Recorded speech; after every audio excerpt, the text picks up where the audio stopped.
할렐루야. 오늘도 주의 성전을 찾은 여러분들을 주의 이름으로 환영합니다. 오늘은 5월 네 번째 주일입니다. 이 시간 하나님께 경건한 마음으로 예배 드리도록 하겠습니다.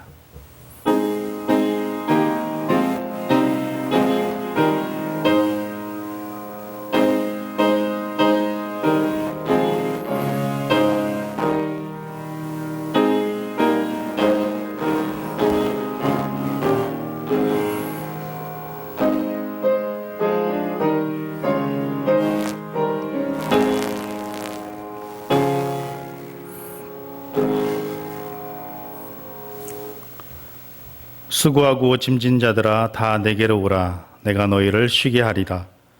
나는 마음이 온유하고 겸손하니 나의 멍에를 메고 내게 배우라. 그리하면 너희 마음이 쉼을 얻으리니 이는 내 멍에에는 쉽고 내 짐은 가벼움이라 하시니라. 인생의 주인 되시는 하나님 아버지, 한 주간도 저희들을 사랑하여 주시고 아비가 자식을 아는 것 같이 저희들을 사랑으로 품어주시고 바르고 의로운 길로 인도하여 주신 은혜에 감사와 찬양을 올려드립니다. 죄로 인해 죽을 수밖에 없었던 저희들의 인생은 예수님의 십자가 공로로 인하여 보배롭게 변화되었습니다. 또한 부활하셔서 우리 인생에 소망을 주시고 영원한 생명을 허락하셨습니다. 아무런 공로 없이 구원받은 저희들이 예수님의 은혜와 사랑을 잊지 않고 신실한 마음으로 성결한 마음으로 이렇게 예배의 자리에 나왔으니 오직 믿음으로 드리는 우리의 찬양과 경배를 받아 주옵소서. 이 예배를 통해 홀로 영광 받으시오며 우리에게는 찬양의 이쁨을 허락하여 주옵소서. 모든 예배의 주관자가 되시며 생명의 근원 되시는 예수님의 이름으로 기원하옵나이다. 아멘. 우리 경배와 찬송 거룩하신 하나님 주께 감사드리세. 다 같이 일어나서 찬양하도록 하겠습니다.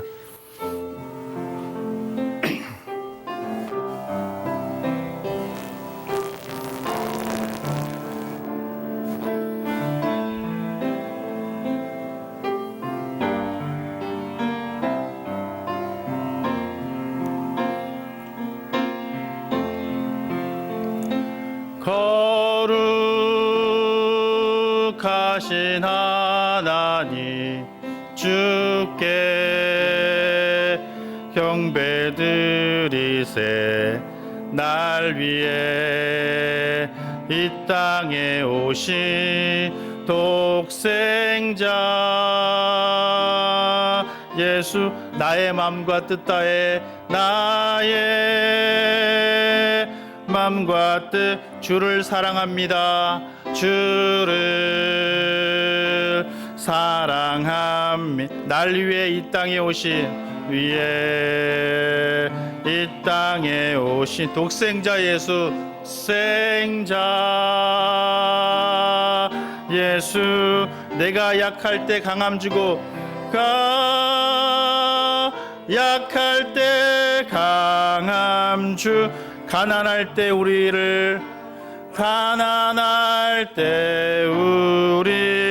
부욕해 하신 나의 주, 부욕해 하신 나의 주, 감사. 내가 약할 때 강함 주, 가난할 때 우리를 부욕해 하신, 가난할 때 우리를 부욕해 하 나의 주, 감사.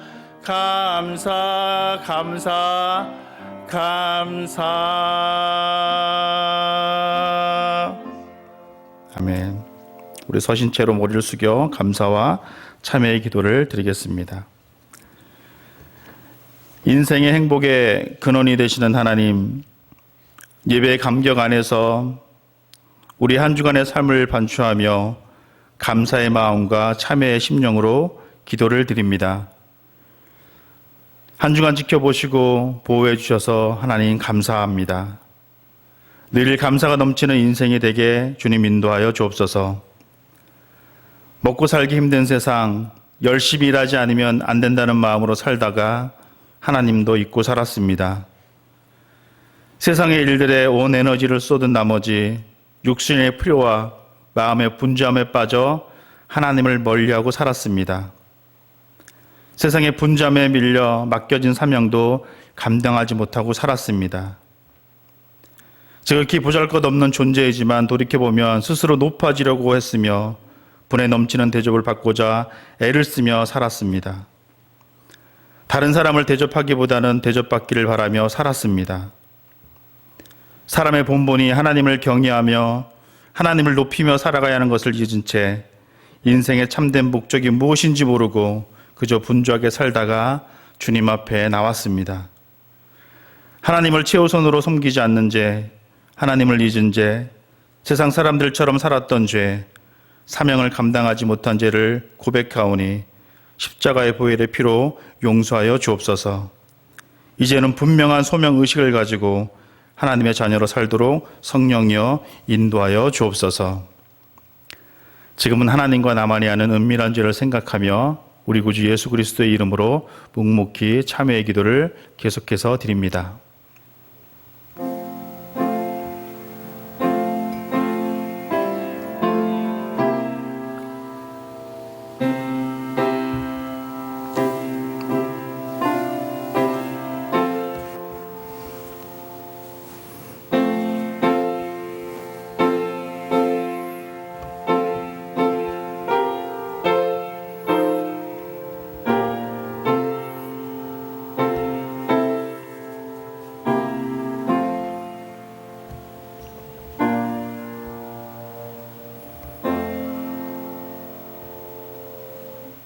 이제 그리스도 예수 안에 있는 자에게는 결코 정죄함이 없나니 이는 그리스도 예수 안에 있는 생명의 성령의 법이 죄와 사망의 법에서 너를 해방하였음이라.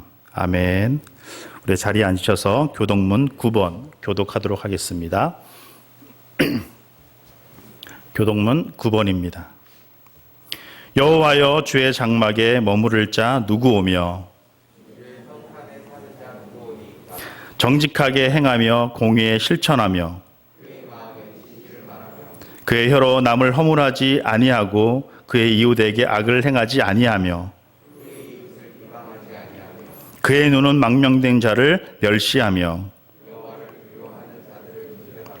그의 마음에 서원한 것은 해로울지라도 변하지 아니하며 뇌물을 받고 무죄한 자를 해하지 아니하는 자이니. 아멘. 다 같이 사도신경으로 우리의 신앙을 고백합니다. 나는 전능하신 아버지 하나님 천지의 창조주를 믿습니다. 나는 그의 유일하신 아들 우리 주 예수 그리스도를 믿습니다. 그는 성령으로 잉태되어 동정녀 마리아에게서 나시고 본디오 빌라도에게 고난을 받아 십자가에 못 박혀 죽으시고 장사된 지 사흘 만에 죽은 자 가운데서 다시 살아나셨으며 하늘에 오르시어 전능하신 아버지 하나님 우편에 앉아 계시다가 거기로부터 살아있는 자와 죽은 자를 심판하러 오십니다. 나는 성령을 믿으며 거룩한 공교회와 성도의 교제와 죄를 용서받는 것과 몸의 부활과 영생을 믿습니다. 아멘. 우리 영광의 찬송 86장 내가 늘 의지하는 예수 찬송하도록 하겠습니다.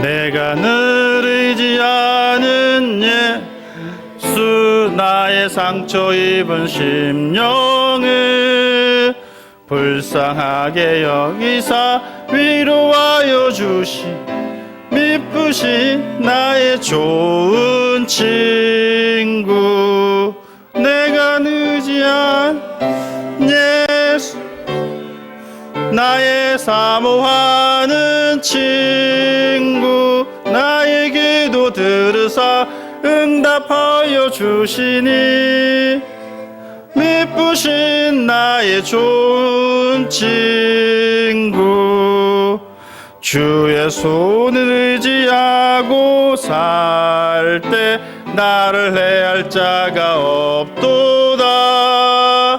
주님 나의 마음을 크게 위로하시니 미쁘신 나의 좋은 친구 내가 의지하는 예수 나의 사모하는 친구 나의 기도 들으사 응답하여 주시니 미쁘신 나의 좋은 친구 내가 요단강을 건너가 마음에 두려워서 떨 때도 주가 인도하시니 어찌 두려워하랴. 미쁘신 나의 좋은 친구 내가 의지하는 예수 나의 사모하는 친구 나의 기도 들으사 응답하여 주시니 미쁘신 나의 좋은 친구 이웃 천국에 올라가서 모든 성도들과 다 함께 우리들을 구하신 주를 찬양하리. 미쁘신 나의 좋은 친구 내가 의지하는 예수 나의 사모하는 친구 나의 기도 들으사 응답하여 주시니 미쁘신 나의 좋은 친구.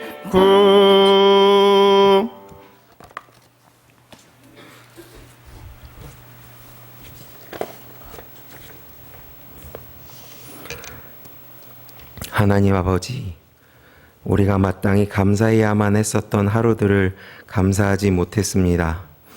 우리가 편안히 웃고 지내면서 그 웃음의 어느 한 조각도 하나님께 감사하지 못했던 날들을 모두 회개하오니 우리의 찬양과 예배와 감사를 받아주시옵소서. 우리가 겪는 환난 가운데서 우리를 기다리시는 아버지를 봅니다. 우리가 믿음으로 굳게 서서 이 환난을 헤치고 한 걸음 더 나아갈 수 있도록 손잡아 주시옵소서. 모든 위로의 하나님이신 사랑의 아버지, 이 예배를 통하여 우리가 아버지의 깊은 위로를 받고 힘들어하는 우리의 이웃들을 능히 위로할 수 있는 하나님의 사람으로 살아가게 하옵소서. 아버지, 저희가 만 가지 소원을 들고 아버지 전에 나아왔으나 그 모든 간구를 십자가 앞에 내려놓고 기쁨으로 저희가 질 십자가를 마주하고 결국 행복하게 십자가를 지고 세상으로 나아가는 자리가 되게 하여 주시옵소서. 우리의 모든 예배를 기억하시는 하나님 아버지, 예배 가운데 우리에게 말씀을 전해주시는 우리 목사님께 허락하신 그리스도 고난의 남은 분량으로 말미암아 우리가 은혜를 누리게 하옵소서. 우리가 그 은혜로 서로를 섬기고 사랑하는 교회를 이루며 살아가게 하여 주시옵소서.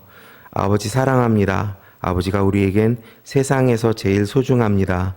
우리의 참 약속 되신 예수 그리스도의 이름으로 기도합니다. 아멘. 하늘에 계신 우리 아버지, 아버지 이름을 거룩하게 하시며 아버지의 나라가 오게 하시며 아버지의 뜻이 하늘에서와 같이 땅에서도 이루어지게 하소서. 오늘 우리에게 일용할 양식을 주시고 우리가 우리에게 잘못한 사람을 용서하여 준 것 같이 우리 죄를 용서하여 주시고 우리를 시험에 빠지지 않게 하시고 악에서 구하소서. 나라와 권능과 영광이 영원히 아버지의 것입니다.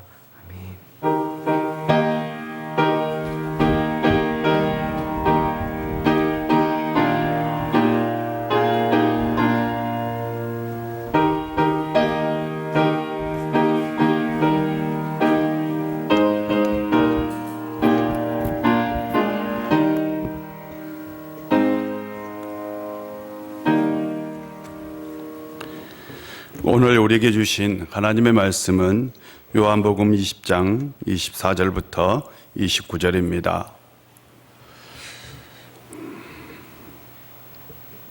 먼저 올해 우리에게 주신 하나님의 말씀입니다. 예수는 지혜와 키가 자라가며 하나님과 사람 앞에 더욱 사랑스러워 가시더라. 아멘. 오늘 우리에게 주신 하나님의 말씀입니다. 12 제자 중에 하나로서 디도모라 불리는 도마는 예수께서 오셨을 때에 함께 있지 아니한지라. 다른 제자들이 그에게 이르되 우리가 주를 보았다 하니 도마가 이르되 내가 그의 손에 못자국을 보며 내 손가락을 그 못자국에 넣으며 내 손을 그 옆구리에 넣어보지 않고는 믿지 아니하겠노라 하니라. 여드레를 지나서 제자들이 다시 집 안에 있을 때에 도마도 함께 있고 문들이 닫혔는데 예수께서 오사 가운데 서서 이르시되 너희에게 평강이 있을지어다 하시고 도마에게 이르시되 내 손가락을 이리 내밀어 내 손을 보고 내 손을 내밀어 내 옆구리에 넣어보라. 그리하여 믿음 없는 자가 되지 말고 믿는 자가 되라. 도마가 대답하여 이르되 나의 주님이시오 나의 하나님이시니이다. 예수께서 이르시되 너는 나를 본고로 믿느냐? 보지 못하고 믿는 자들은 복되도다 하시니라. 아멘. 하나님께서 늘 여러분 가운데 함께 하실 줄 믿습니다. 늘 하나님의 은총 가운데 살아갈 수 있는 성도님들 되시기를 바랍니다. 한 주간 설교를 준비하면서 들었던 여러분을 향한 마음은 고맙다입니다. 다시 교회를 찾아주셔서 고맙고요. 또한 신앙이 흔들리지 않아서 고맙고 예배를 회복해 주셔서 참 고맙습니다. 하나님도 이런 여러분의 모습을 참 기뻐하리라 확신합니다. 농사를 짓는 사람에게 가장 무서운 것은 가을 태풍이죠. 가을 태풍은 강한 바람과 많은 비를 동반합니다. 그 강한 바람과 많은 비는 논에 있는 벼들을 쓰러뜨리고요. 나무에 있는 열매를 떨어뜨립니다. 한 해의 농사를 망치게 되죠. 가을의 태풍이 지나간 자리에는 피해의 흔적이 남습니다. 무엇인가 지나간 자리에는 꼭 피해의 흔적이 있기 마련입니다. 지금 이 나라와 한국교회는 코로나 태풍을 겪고 있습니다. 이제 서서히 태풍이 물러가고 있는데요. 우리는 코로나 태풍으로 인하여 한 번도 경험하지 못했던 예배 중단이란 초유의 사태를 경험하였습니다.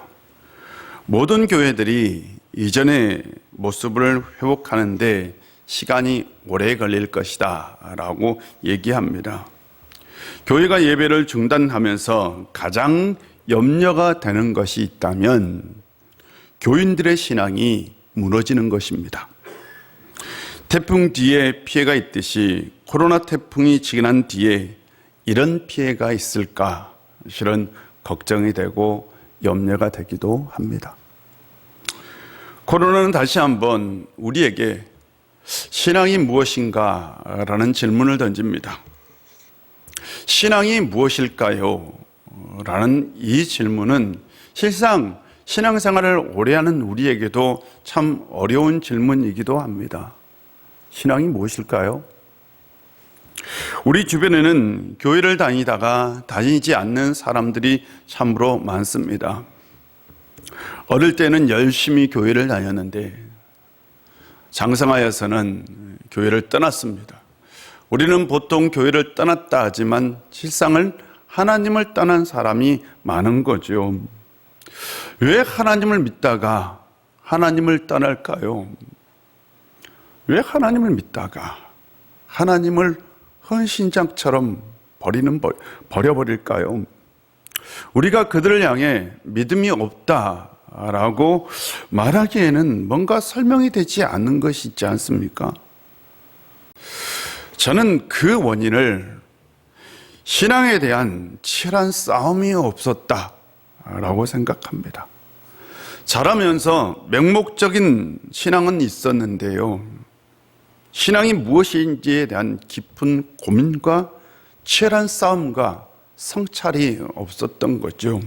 즉, 자기 자신이 만든 신앙이 없었던 것입니다.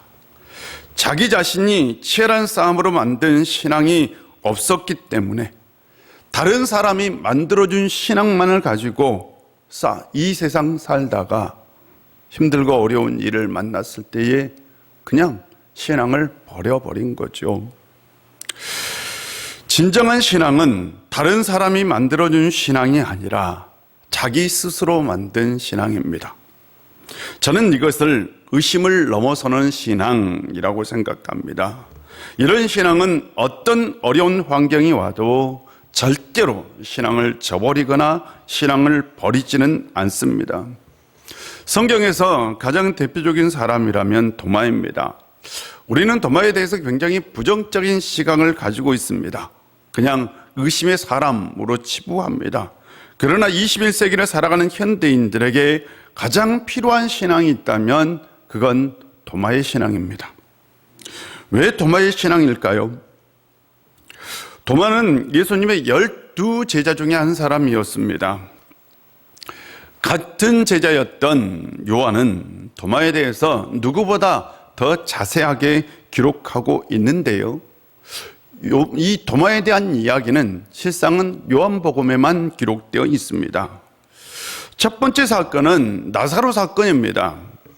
예수님께서 사랑하시던 이 마르다와 마리아의 동생 나사로가 병들어 죽게 되었다는 소식을 들었습니다. 마르다, 마리아, 나사로는 예수님께서 특별히 사랑했던 사람들입니다. 예수님께서 바로 예루살렘을 방문할 때 늘 들렸던 곳이 바로 이 집입니다. 바로 이 집은 예루살렘에서 선교를 했던 예수님의 전초 기지와 같은 역할을 했던 겁니다. 그런데 이 나사로가 죽게 되었다라는 소식을 듣게 된 거죠. 그때에는 예루살렘에 있는 유대인들이 예수님을 신성모독죄로 돌로 쳐 죽이려고 할 때입니다. 예수님은 제자들과 함께 요단강 건너편 세례 요한이 세례를 베풀던 그곳으로 피해 있었던 상황입니다. 그런데 예수님은 바로 이 나사로가 죽었다는 소식을 듣고 우리가 유대로 가자라고 제자들에게 얘기합니다. 제자들은 이렇게 얘기하죠. 납비여, 방금도 유대인들이 돌로 치려 하였는데 또 그 길로 가시려고 합니까? 라고 제자들이 말립니다. 제자들은 죽음이 두려웠던 거죠. 예수님은 나사로가 죽어가느니라 라고 말씀하시면서요, 혼자서 베다니로 가겠다라는 뜻을 내비칩니다. 바로 그때요, 도마가 제자들에게 우리도 주와 함께 죽으러 가자라고 제자들을 설득합니다. 그래서요, 제자들과 함께 주님은 이 베다니로 가게 되었습니다. 우리는 도마를 흔히 의심의 사람이라고 얘기하지만 실상 그는 그 누구보다 예수님의 말씀을 신뢰했고 예수님을 따랐고 예수님을 이해했던 사람이죠. 예수님을 따랐던 사람, 예수님의 말씀에 순종했던 사람, 예수님과 함께 하려고 했던 사람, 그 사람이 바로 도마입니다. 두 번째 이야기는 최후 만찬에서 나옵니다.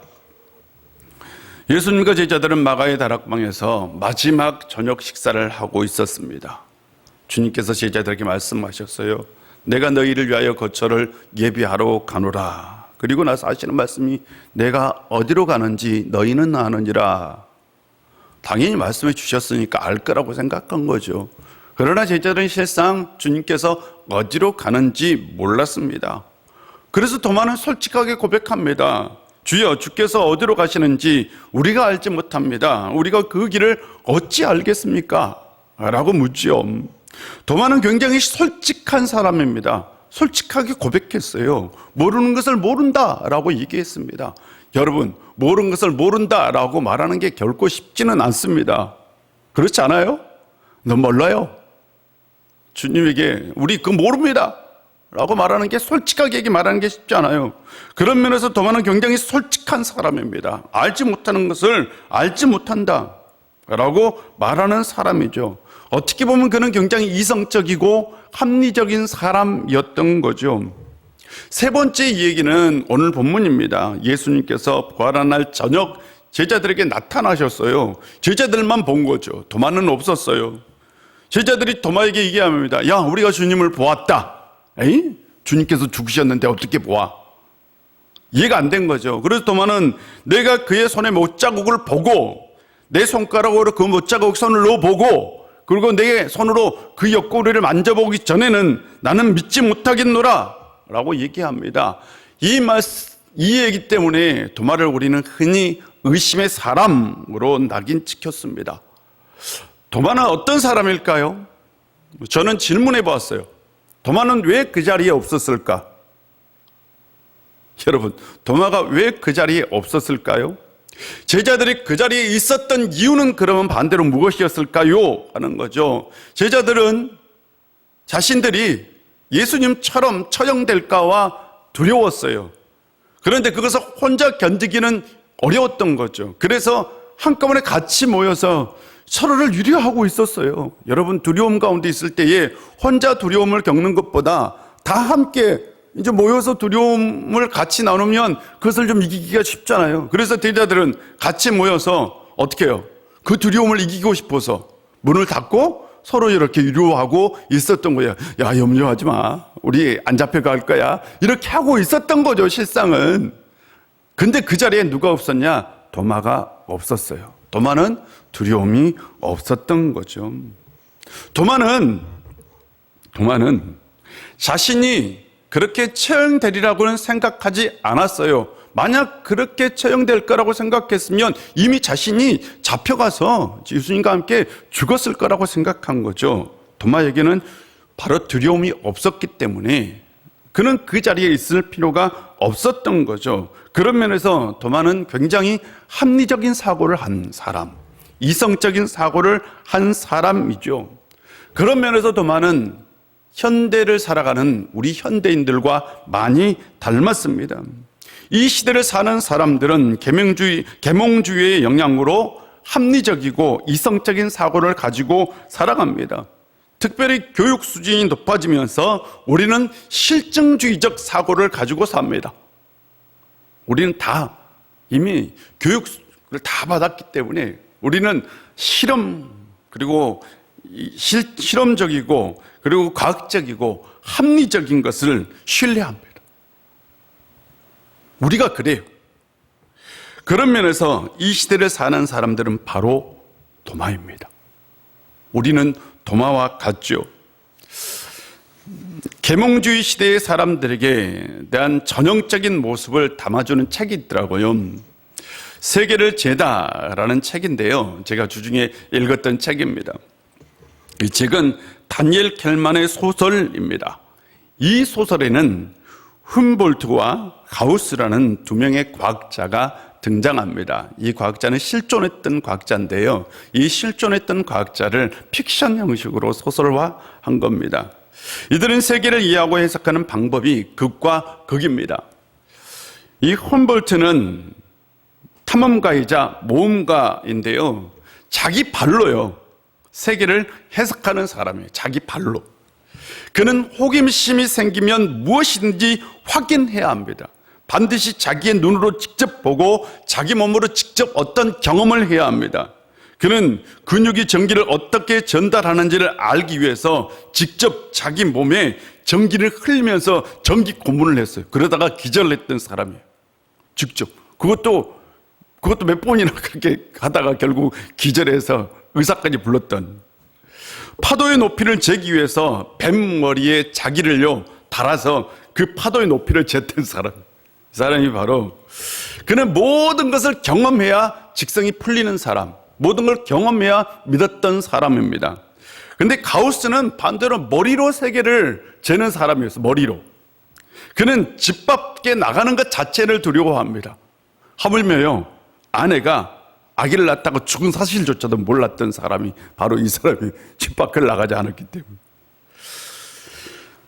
그가 초등학교 1학년 때 선생님이 아이들을 놀리려고 1에서부터 100까지 숫자를 더하면 얼마인지를 물었어요. 아이들은 1부터 100까지 다 1 더하기 2 더하기 3 더하기 4 더하기 5 더하기 6 다 해야 되는데 얘는 1분 만에 그걸 풀어냅니다. 간단하잖아요. 아세요 혹시? 100 더하기 1은 100일, 99 더하기 2는 100일, 98 더하기 3은 100일, 계속 100일이 나오잖아요. 그거 간단하잖아요. 50 곱하기 100일 하면 5500. 너무나 쉬운 문제예요, 얘한테는. 이걸 풀어냅니다. 선생님이 깜짝 놀래요. 그래서 얘에게 고등수학 책을 줘요.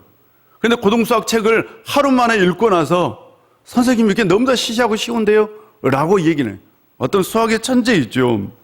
그는 아인슈타인에 의해 증명된 공간의 휴여점에 대한 생각을 최초로 내놓은 과학자입니다.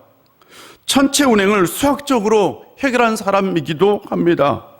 그런데요, 그는 방 안에서 머리로 모든 것을 다 세상을 이해한 사람이죠. 그런데 이 소설은 바로 철학적 담론을 담고 있는데요. 이 소설책 안에는 세상을 이해하는 우리의 삶의 방식이 두 가지가 있습니다. 그렇잖아요? 하나는 경험주의, 하나는 합리주의입니다.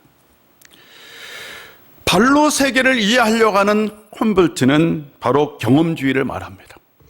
머리로 세계를 이해하려고 하는 바로 이 가우스는 합리주의를 얘기합니다. 경험주의와 합리주의는 바로 계몽주의가 낳는 철학적 담론입니다. 계몽주의 이후를 살아가는 우리는 다 이런 경험주의와 합리주의라는 사고를 가지고 있죠. 어떤 사람은 경험주의를 강조하고요. 어떤 사람은 합리주의를 강조합니다. 우리는 이런 사고를 가지고 있습니다. 우리는 무엇인가 설득되지 않으면 믿지 않습니다. 우리는 무엇인가 경험하지 않으면 받아들이지 않습니다. 도마의 의심 속에는 이런 계몽주의적 의심이 있는 거죠. 죽은 사람이 어떻게 살아납니까? 합리주의적 의심이죠. 내 눈으로 보고 내 손으로 만져보지 않고는 전혀 믿을 수 없죠. 경험주의적 의심인 것입니다. 도마는 이런 의심을 가지고 있었습니다. 여드레가 지났어요. 제자들이 그곳에 다시 모였습니다. 그들은 여전히 문을 꼭 닫고 있었습니다. 당연히 그 자리에 도마도 있었습니다. 주님께서 그 전처럼 호련히 나타나서 평안이 너에게 있을지어다 라고 말씀하십니다. 혹시 도마의 표정이 보이세요? 도마는 깜짝 놀랐을 겁니다. 깜짝 놀란 눈빛으로 부활의 주님을 쳐다보고 있었습니다. 바로 그때요, 주님께서 말씀하십니다. 도마야, 내 주님, 내가 나를 의심하느냐? 내 손을 내밀어 내 손도 만져보고 내 옆구리도 만져보아라. 그리고 말씀하십니다. 믿음이 없는 자가 되지 말고 믿는 자가 되라. 저는 도마가 안 만져봤을 것 같아요. 도마 안 만져봤을 것 같아요. 이미 주님의 말씀을 듣고 그는 그냥 그 자리에서 주님은 나의 주님이시고 나의 하나님입니다 라고 고백했을 것 같아요. 나의 주님, 나의 하나님이라는 고백은 엄청난 고백입니다. 도마는 예수님을 보고 부활의 주님을 보고 그 속에서 신적인 모습을 발견한 거죠. 도마는 굉장히 이성적인 사람이고 합리적인 사람입니다. 자신이 경험하지 않는 것을 믿지 않는 사람입니다. 그러나 도마는 오히려 그것을 통해서 자신의 그 의심을 통해서 더 확고한 신앙을 갖게 되었다는 거죠. 그는 이렇게 고백합니다. 주님은 나의 주님이시고 나의 하나님이십니다. 이런 고백, 이 고백은 베드로의 고백보다 더 위대한 고백입니다. 그는 분명히 확고한 신앙을 갖게 된 거죠. 의심을 넘어선 신앙은 더욱더 확고한 신앙을 갖게 합니다. 비가 온 뒤에 땅이 굳어지듯이 의심이 지나간 자리에 더욱더 견고한 신앙이 생겨난 거죠. 이 도마의 신앙은 바로 스스로가 의심하고 스스로가 뭔가를 성찰함을 통해서 얻어지는 신앙, 스스로가 만들어낸 신앙이라 얘기할 수 있습니다. 치열한 자기와의 싸움에서 얻은 신앙입니다. 이런 신앙은 절대로 무너지지 않습니다. 이런 신앙이 생긴 사람은 태풍이 와도 흔들리지 않습니다. 현대인들에게 이 신앙이 필요한 거죠. 객관적인 증명, 과학적인 사실, 이 진리라고 착각하는 현대인들에게 신앙은 일종의 도전과 같은 거죠. 잘 생각해 보죠. 현대인들은 객관적으로 증명되고요, 과학적 사실만이 진리라고 생각합니다. 근데 신앙은 이것이 위배돼요. 신앙은 그냥 믿는 거잖아요. 이성적인 사람이 신앙을 갖는 게 쉽지 않아요. 이성이 강할수록 신앙은 더 멀어집니다.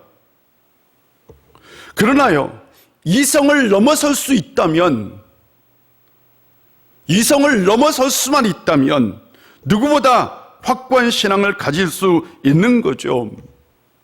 신앙은 그리스어로 피스티스입니다. 피스티스. 이게 고대 헬라어가 가지고 있는 피스티스는 원래는 수사학적 용어로 사용됐어요. 철학적 용어인데요, 이 철학자들이 사람들을 설득하기 위해서 연설을 하잖아요. 이것을 피스티스라고 얘기했어요. 그러니까 이걸 정확하게 번역하면 이성적인 설득입니다. 원래 신앙이 가지고 있는 본래 의미는 이성적으로 설득하는 거였어요. 주님이 계속해서 제자들을 설득하고 있잖아요. 본문을, 성경을 보면. 그런데 이 그리스어를 라틴어로 번역합니다. 성경을 라틴어로 번역하잖아요. 그래서 라틴어로 번역하면서 이 피스티스를 피데스와 크레도로 번역했어요. 라틴어로 번역할 때는 조금 어려운 말인데 피데스와 크레도로 번역했는데요, 이 크레도는 심장이라는 코르와 우주 질서에 맞게 배치하다는 달의 합성어입니다. 이게 무슨 뜻이냐? 원래 크레도가 나는 믿는다, 나는 믿는다 라는 의미인데요, 뭘 믿어요? 본래 의미는 뭐냐? 우주 질서에 맞게 내 심장을 배치한다.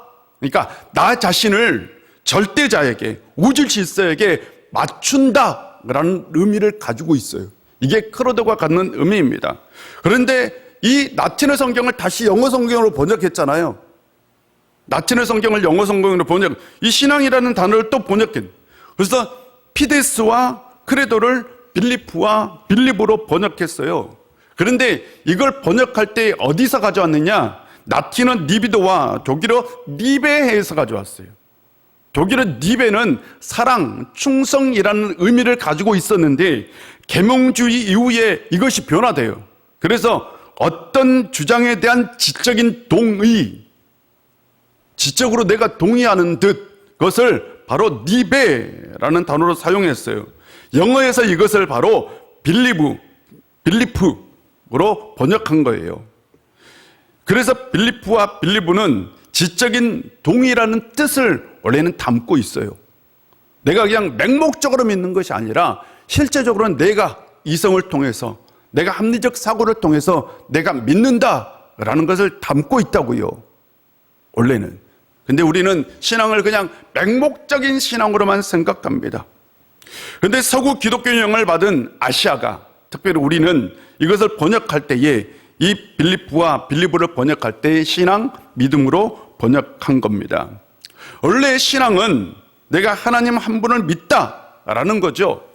그런데요, 이것은 우주 질서를 만든 절대자를 찾기 위해 내 삶을 그 절대자에게 맞춘다, 내 삶을 배치한다라는 의미를 가지고 있어요. 이건 다시 말하면 나는 내 삶에 대한 신비와 경외를 찾기 위해서 내 자신을 스스로 부단히 설득하고 또 설득한다라는 의미로 가지고 있어요. 원래의 의미가 내 자신을 스스로 설득시키는 거예요. 그래서 신앙이란 뭐냐? 절대자에게 내 자신을 맞추기 위해서 나 자신을 스스로 계속해서 설득시켜 나가는 과정이 뭐냐? 신앙입니다. 이게 본래의 신앙이 가지는 의미예요. 이성적으로 이해가 되지 않아도, 과학적으로 받아들이지 않아도 계속해서 설득하고 설득해서 나 자신을 하나님께 맞춰가는 것, 그것이 뭐라고요? 신앙요. 신앙은 이런 겁니다. 11세기 신학자이자 철학자였던 안셀무스는 이렇게 얘기합니다. 나는 이해하기 위해서 믿는다. 내가 하나님을 이해하기 위해서 나는 하나님을 믿는다. 내가 하나님을 믿음으로 내가 하나님을 이해할 수 있다라고 생각한다는 거죠. 그는 이렇게 기도했어요. 내가 내 자신의 삶에 대한 깊은 통찰을 통해 우선순위를 매기고 그렇게 산다면 언젠가는 내가 하나님을 이해할 것이다. 내가 믿게 된다면 언젠가는 반드시 하나님을 이해할 것이다. 이해가 중요했던 거죠. 도마는 실증주의자였어요. 그는 어떤 면에서 굉장히 어떤 진실된 사람이었죠. 거짓을 모르는 진실된 사람이었죠. 진실을 추구하고 참된 것을 추구했던 사람이에요. 그는 또한 어떤 면에서는 굉장히 유대적 사고를 굉장히 간직했던 사람인 거죠. 질문하고 질문하라. 이거 유대인들이 가지고 있는 사고입니다. 그는 의심을 통해서 진리를 추구했습니다. 그런 면에서 이 시대 사람들과 닮았죠. 이 시대의 사람들은 모두 어떤 사람들이죠? 계몽주의자이며 동시에 실증주의자입니다. 실증주의자에게 가장 중요한 건 이성과 경험입니다. 자신이 경험한 것만 믿으려고, 자식이 설득당한 것만 믿으려고 합니다. 그런데 자신이 스스로 만약 뭔가에게 설득된다면 그건 엄청난 힘을 갖는 거죠. 이런 신앙이 바로 우리에게 필요한 거죠. 우리가 살아가면서 신앙의 갈등이 없나요? 정말 없어요. 신앙의 갈등이. 우리는 살아가면서 가끔 질문하죠. 하나님 살아계신가? 예수님의 이야기는 진짜로 역사적 사실일까? 진짜로 그랬을까? 내가 기도한다고 정말 이루어질까? 우리는 이런 질문을 계속하면서 우리 안에 어떤 신앙의 갈등이 있는 것을 우리는 압니다. 이 신앙의 갈등이 나쁜 걸까요? 아니죠. 만약 이런 갈등을 넘어서 우리가 진짜로 이 갈등을 넘어서 우리가 어떤 신앙의 확신의 자리로만 나아갈 수 있다면 우리의 신앙은 분명히 더욱더 견고해질 겁니다.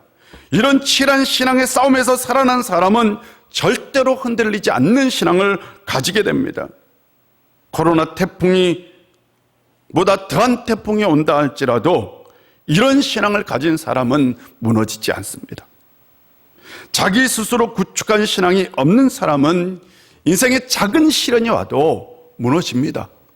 그러나 자기가 스스로 성찰해서 만든 주님을 진짜로 찾은 그 사람은 정말 어떤 어려운 환경이 와도 그 신앙은 무너지지 않습니다.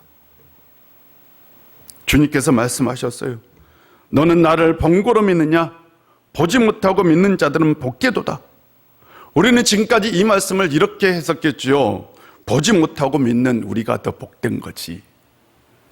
보고 믿는 제자들보다 보지 않고 믿는 우리 세대의 사람들이 훨씬 더 나은 신앙을 가지고 있다고요. 그런데요, 이 말씀 속에는 더 깊은 의미가 숨어 있지 않을까요? 예수님의 말씀 속에는 믿음이란 보는 것과 상관이 없다. 여러분, 믿음이란 경험과 상관이 없는 것이다.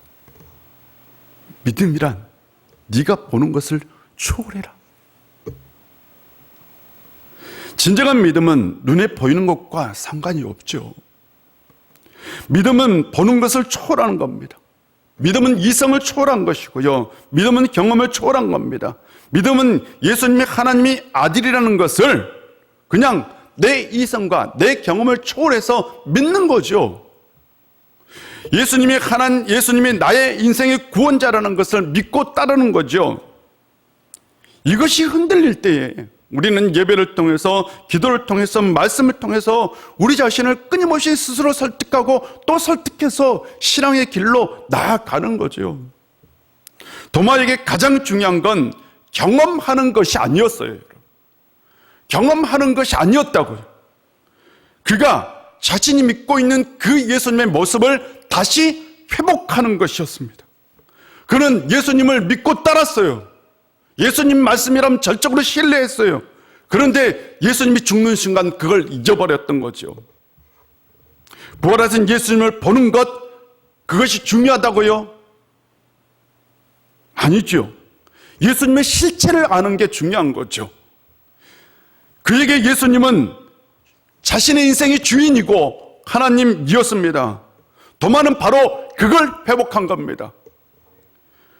부활은 예수님의 실체를 보여주는 사건입니다.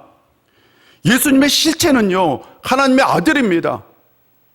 예수님이 부활하셨든지 부활하지 않았든지 예수님이 하나님의 아들이라는 건 변함이 없는 사실이잖아요. 아니 부활했다고 예수님이 하나님의 아들이고 부활하지 않았다고 예수님이 하나님의 아들이 아닌가요? 예수님이 부활했든지 부활하지 않았든지 예수님이 하나님의 아들이라는 그 사실만큼은 변함이 없는 거예요.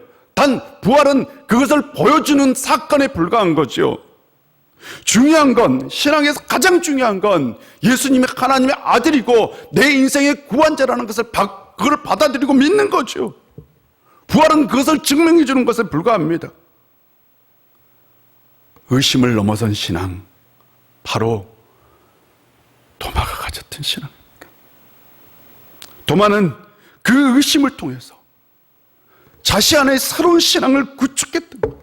확고한 신앙을 구축했던 겁니다. 눈으로 보는 것, 이성적 사고를 초월할 수만 있다면 우리는 진정한 신앙의 길로 나아갈 수도 있어요.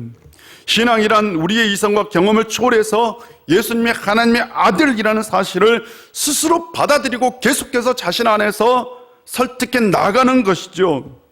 이 설득으로 태어난 신앙은 결코 흔들리지 않습니다. 의심이 올 때에 여러분의 자신을, 여러분의 신앙의 믿음을 가지고 하나님의 아들이라는 그 확고한 사실을 가지고 설득해 나가십시오. 그때 여러분 안에 견고한 신앙이 생깁니다. 코로나 태풍 가운데 가장 중요한 것은 의심을 넘어선 믿음으로 나아가는 겁니다. 이건 스스로 자신이 성찰하고 성찰해서 만들어낸 신앙입니다. 한 주간도 스스로 만들어낸 신앙으로 흔들리지 않는 삶을 살 수 있는 성도님들이 되시기를 바랍니다. 기도하겠습니다. 사랑의 하나님, 오늘도 우리를 인도해 주시고 함께 해 주셔서 참으로 감사드립니다. 도마의 의심을 통해서 도마는 나의 주님, 나의 하나님이라는 분명한 신앙 고백을 하였습니다. 하나님, 우리 안에도 치열한 신앙의 싸움이 있음을 고백합니다. 이 신앙의 싸움을 통해서 더욱더 확고한 믿음 가운데로 나아갈 수 있는 저희들 되게 하여 주시옵소서. 이 세상은 늘 우리의 신앙을 흔듭니다. 그때마다 흔들리지 않는 신앙으로 우뚝 서게 하여 주시옵소서. 아버지 하나님, 한 주간도 우리를 지켜주시고 우리를 보호하여 주시옵시고 예수님이 하나님의 아들이요 내 인생의 구원자라는 분명한 확신과 믿음을 가지고 살아가는 저희들 되게 하여 주옵소서. 예수님의 이름으로 기도합니다. 아멘. 585장 찬송하겠습니다.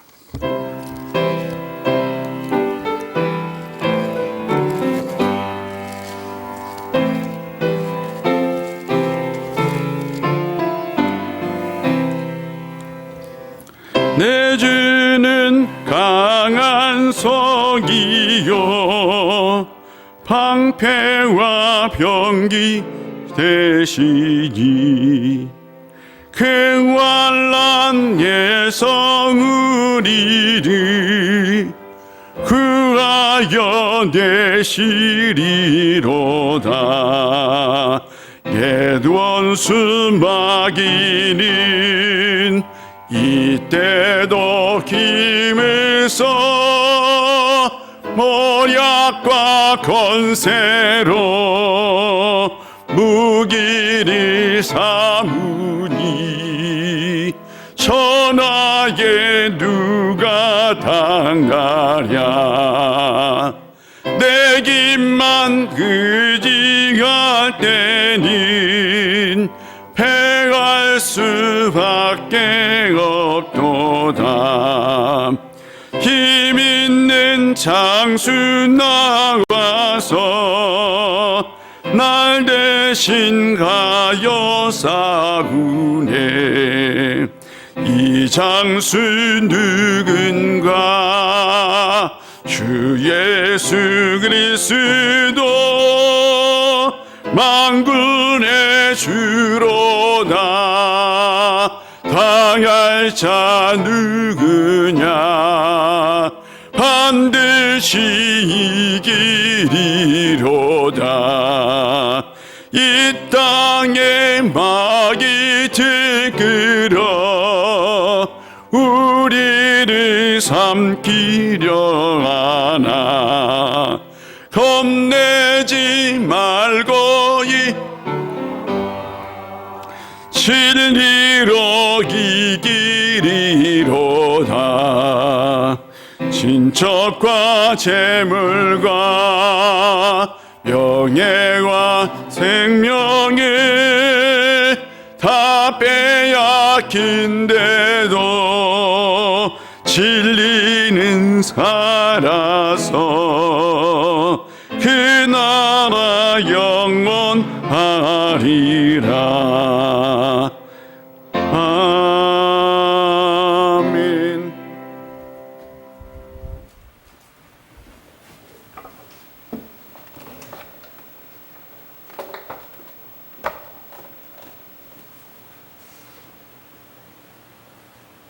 사랑과 은혜의 하나님, 한 주간도 저희를 지켜주시고 보호해 주셔서 참으로 감사드립니다.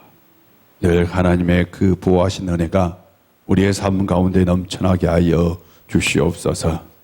이 시간 우리가 그 은혜를 기억하고 빈손으로 나오지 않고 하나님께서 주신 재물의 일부분을 정성껏 준비하여 가지고 나왔습니다. 이 예물을 받아주시고 금양하여 주시옵시고 드리는 손길마다 하늘의 신령한 복과 땅의 기름진 복으로 꼭꼭 채워 주옵소서. 또한 이 드린 예물을 통해서 이 땅에 하나님 나라가 꼭 이루어지고 우리 우유교회가 든든하게 서가고 특별히 우리 우유교회가 이 코로나 태풍을 잘 이겨낼 수 있는 교회 되게 하여 주시옵소서.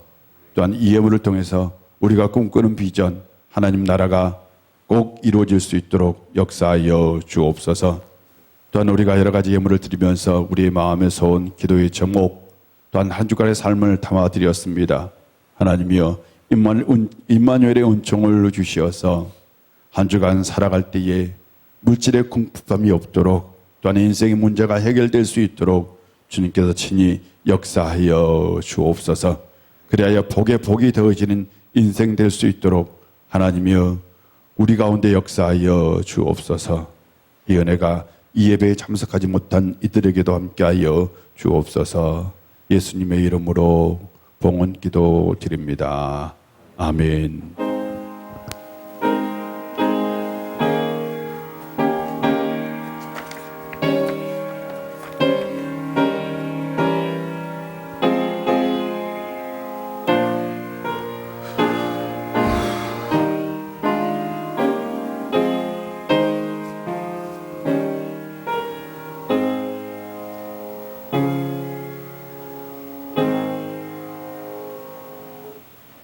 자리에 앉아주시고요. 한 주간도 주 안에서 주의 말씀을 붙들고 늘 은혜 가운데 살아갈 수 있는 성도님들 되시기를 바랍니다. 교회 소식은 주보를 참고해 주시고요. 환자들을 위해서 꼭 기도해 주셨으면 좋겠습니다. 우리 코로나 사태 때문에 계속해서 찬양 예배를 우리가 쉬고 있는데요.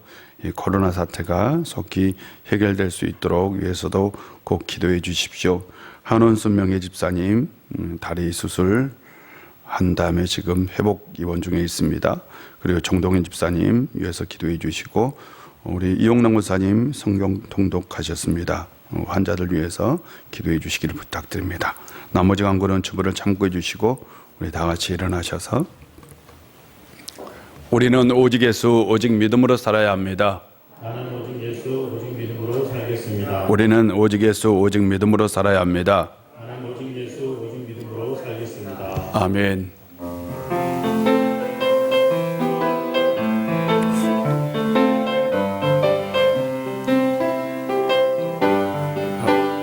너는 담장 너머 높거든 나무 가지에 우는 열매처럼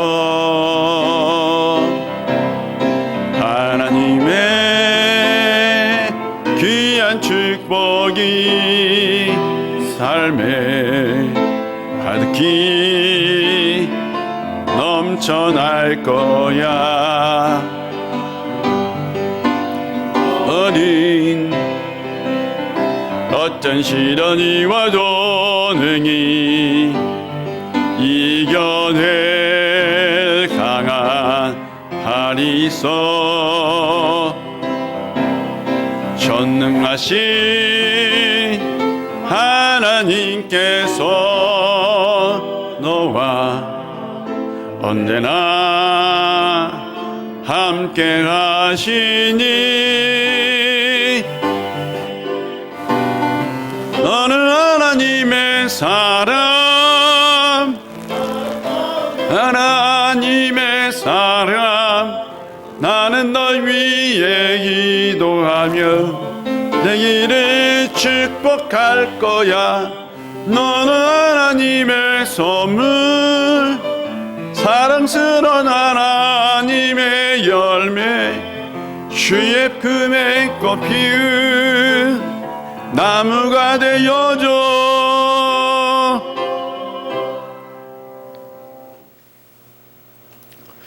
십자가의 은총으로 늘 우리 가운데 함께 해주시고 우리를 구원해 주시는 우리 구주 예수 그리스도의 놀라우신 은혜와 우리 아버지 하나님의 크신 사랑과 성령 충만한 역사가 이성을 초월해서 우리가 또한 의심을 초월해서 또한 우리가 경험을 초월해서 그 초월된 신앙을 가지고 이 세상 속에서 흔들리지 않는 믿음으로 살기를 원하는 우리 우일의 모든 권속들과 그들의 삶의 터전과 이 나라와 이 민족 위에 이제부터 영원히 함께 하시기를 간절히 축원하옵나이다.